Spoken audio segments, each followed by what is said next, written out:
خدائی کا دعویٰ کرتا تھا نا، تخت پہ بیٹھا ہوتا تھا، تو ایک دن حضرت جبریل آئے اس کے پاس انسانی شکل میں، تو کہنے لگے میں بڑی دور سے آیا ہوں تو ایک مسئلہ پوچھنا تھا۔ کہا پوچھو۔ کہنے لگے ایک غلام تھا کسی بادشاہ کا، تو بادشاہ نے اسے تھوڑی دیر کے لیے ایک علاقے کی سربراہی دے دی۔ کتنی دیر کے لیے؟ کتنی دیر کے لیے ہمیں سربراہیاں ملتی ہیں؟ کیوں جی؟ تھوڑی دیر کے لیے ملتی ہے نا، تھوڑی دیر کے لیے سربراہی دے دی ایک غلام کو۔ ذرا بات کو سمجھیے، حضرت جبریل پوچھتے ہیں، کہتے ہیں سربراہی مل گئی،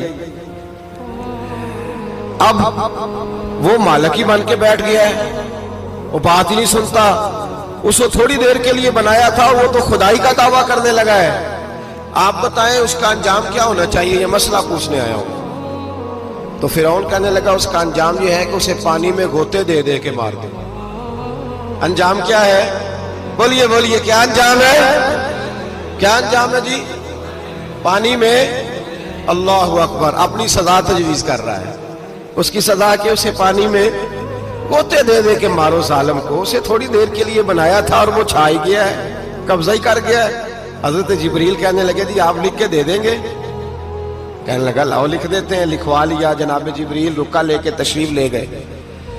اب جب فرعون دریا میں آیا نا تو اللہ نے حکم دیا مل جا۔ جب دریا ملا چیخنے لگا تو حضرت جبریل آئے، کہنے لگے تیرا ہی فتویٰ ہے، یہ تیری سزا ہی ہے نا، ہم بھی بڑی سزائیں تجویز کرتے ہیں، یہ جھوٹا ہے جی، اس کا تو فلانا علاج ہونا چاہیے، تو اگر تو جھوٹ بولے تو یہ فلانا بڑا جاور ہے جی، اس کے ساتھ اس طرح ہونا چاہیے، تو اگر تو یہ کام کرے تو جو سزا تو لوگوں کے لیے تجویز کر رہا ہے تو اپنے بارے میں بھی سوچ۔